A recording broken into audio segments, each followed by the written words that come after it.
देश में 10 राज्य ऐसे हैं जहां 77% एक्टिव केसेस कंसंट्रेटेड है। इन 10 राज्यों में 3 राज्य ऐसे हैं जहां 50% एक्टिव केसेस हैं। अगर आप देखें महाराष्ट्र, कर्नाटक और केरला, इन 3 राज्यों में देश भर के जो एक्टिव केस हैं, जो मैंने अभी आपको बताया 9,19,000 से कुछ अधिक, उस 9,19,000 का 50% 3 राज्यों में है और 77% इन 10 राज्यों में है। प्रत्येक राज्य का प्रतिशत हमने आपको इसमें बताया है। तो ये दिखाता है कि डिजीज का जो स्प्रेड है देश में वो क्या है।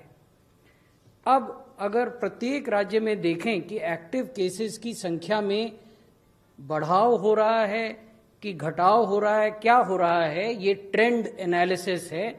आप महाराष्ट्र से चलते हैं। अगर महाराष्ट्र को देखें तो 8 सितंबर वाले सप्ताह में वहां कुल एक्टिव केसेस 2,37,000 से कुछ अधिक थे।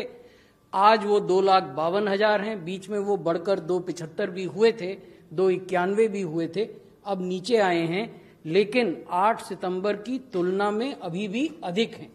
तो it is too early to take a call on Maharashtra in terms of trend, whether it is a stabilizing trend at all. So we need to observe Maharashtra for a longer duration of time. अब हम आपको मृत्यु का विश्लेषण बताना चाहेंगे।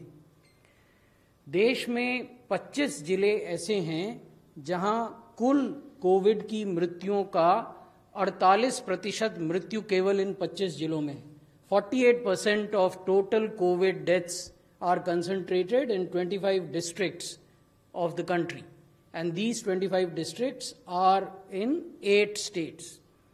The point to be seen here is that out of these 25 districts, 15 districts are in one state alone.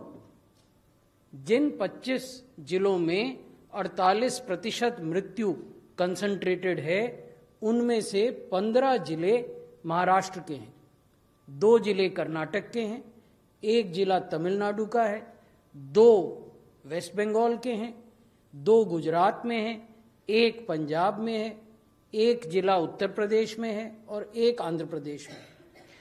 तो जो यूनियन हेल्थ मिनिस्ट्री है, केंद्रीय स्वास्थ्य मंत्रालय है, इसका ध्यान राज्य सरकार के साथ इन जिलों पर केंद्रित है और हमने उनके साथ बैठक करके ये स्ट्रैटेजी बनाई है कि यहाँ किस प्रकार के विशेष उपाय किए जाने चाहिए जिससे इन मृत्यु दर को जो बढ़ रही है, खास स्थानों पर बढ़ रही है, उसको कैसे नियंत्रण में लाया जाए, कैसे नीचे लाया जाए। क्योंकि देश में हमारा जो लक्ष्य है वो 1% केस फेटेलिटी रेट का है।